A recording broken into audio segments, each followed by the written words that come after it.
I can't lie to you, my bench press has always absolutely sucked. I've been training for the last 6 years and I can easily deadlift over 500 pounds, almost squat 500 pounds, but I've never been able to get my bench press higher than 220 pounds. My push-in genetics just absolutely suck. However, in the last month, since I've started to bench press and actually focus on learning the proper form and technique, I've increased my bench press by 20 kilograms or 45 pounds. And in this video, I'm gonna break down absolutely everything that I have learned in this last month. I promise you, if you've plateaued on the bench press or your bench press just absolutely sucks, if you watch this video, you will increase your bench press. That is a fact. Now, I can guarantee when you bench press, you think about laying down, unracking the bar, dropping it to your chest and trying to push it up. However, I'm going to break down the bench press into 7 steps, and if you can nail all of these, you will instantly increase your bench press. These 7 steps I want you to think about are feet, hands, upper back,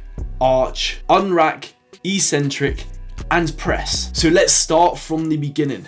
Your feet. Your feet, in my opinion, are the most important part of the bench press. Now, you may not think that, but your legs contain the biggest muscle groups on your body, your quads and your hamstrings. And if you can use your quads and your hamstrings to press that weight up, think how much more you could bench press. So you'll notice in all of these clips now, the absolute first thing that I do before I bench press is screw my feet into the floor as hard as you can. Now, you want to place your feet on the ground in a position where you feel like you can best drive your legs and feet down into the ground. Now, this is called leg drive. The harder you push down into the ground, the more you will be able to push the bar up. Now, you don't want your feet too far out that you can't get any leg drive, or too far back where you're on just your toes. You want your whole foot on the ground, and you do not want your feet to move for the remainder of the whole bench press. Literally, once you screw your feet into the ground at the beginning, do not move them, okay? Now, I like to think about almost pushing my toes forward in my shoes to make them as tight as possible and using my adductors to almost grip onto the bench. Now, before you drive your upper back into the bench, you want to think about your hands. Now, pretty much the closer in your hands are, the more triceps you will use, and the further out your hands are, the more chest you will use. Now, this is completely individual dependent. If you've got insane arms and you prefer a closer grip, go for it. However, most powerlifters will prefer a wider grip, because you firstly use more chest and your chest is a bigger muscle group, and also because it will reduce your range of motion. This last month I've widened my grip and it actually helps me, so I now put my middle finger on the first ring on the bar. So once your feet and hands are in position, you want to use them to drive your upper back into the bench. Now, a technique I like to use is kind of swinging behind the bar, as you'll see in these clips, and then back out, which will kind of create an arch for me, and then driving my upper back into the bench. However, you can just drive your upper back straight into the bench, but do this using your legs, right? Imagine you're pushing yourself with your legs into the bench as if you were trying to break through the bench with your upper back. This is going to build a stable base of support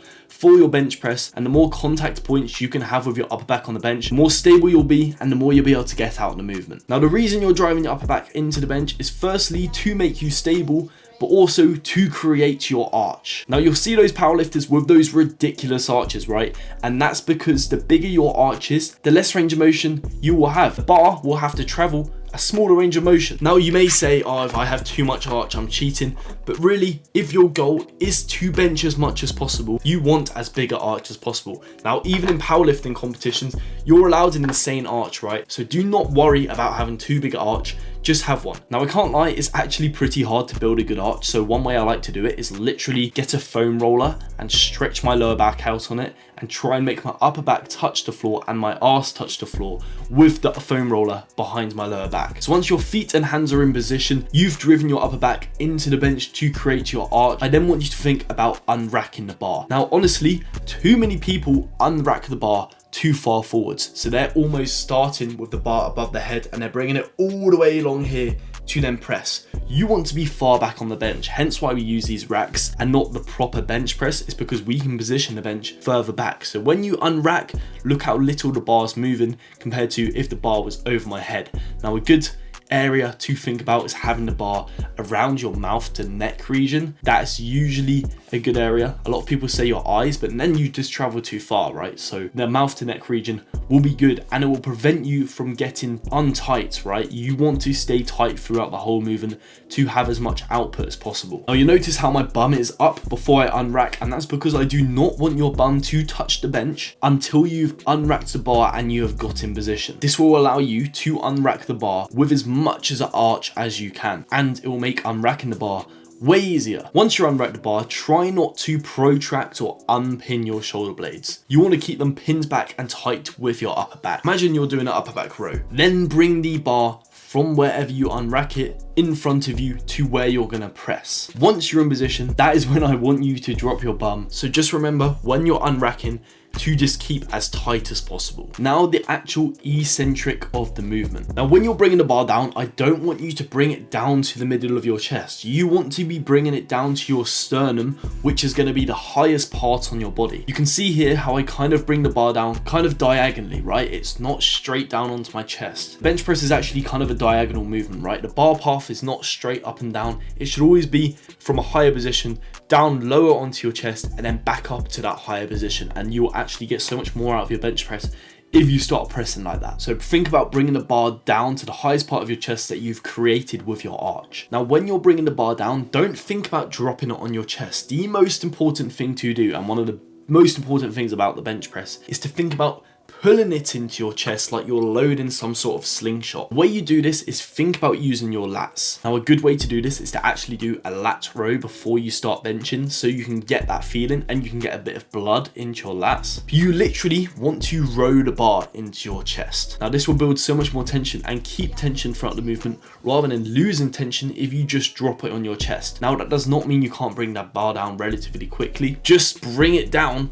like you're going to do a row. Once you touch your chest, you can either do touch or go, or you can pause it. It's whatever you want to do, but obviously you will be able to load more and lift more if you just do touch and go. And the goal that I have is just to lift as much as possible on the bench press, and then you're actually ready to press the weight. Now obviously everyone watching this knows how to do any sort of press, right? You literally just push, but one thing you really want to think about is of course using your legs. That was the first step, and that links to the last step. The reason you've positioned your legs in that way is for that leg drive, right? You want to use your legs as much as possible, use your quads and your hamstrings while bench pressing. So once you start to press, drive as hard as you can with those feet that you've positioned intentionally into the ground, as hard as you can, like you're doing a leg press, like you're trying to make a hole in the ground. That is the key thing to building a big bench press, actually using your legs and getting them involved. Now watching all these clips, you've probably been thinking, why the hell is he humping the air? And that's because I'm intentionally trying to show you me using my legs. Every single time I've done a rep in this video, I've humped the air because I am trying to push my legs down into the ground, and that is an extreme example of me doing it. So as soon as that bar touches my chest, bang, I'm using my legs, I'm driving them down into the ground like it's a leg press, and I'm pushing up with my hands as hard as I can. And now once you've done all that, you will actually be able to bench press so much more. I hope you've learned something watching this video. Please subscribe, that's all I'm asking for, and see you later.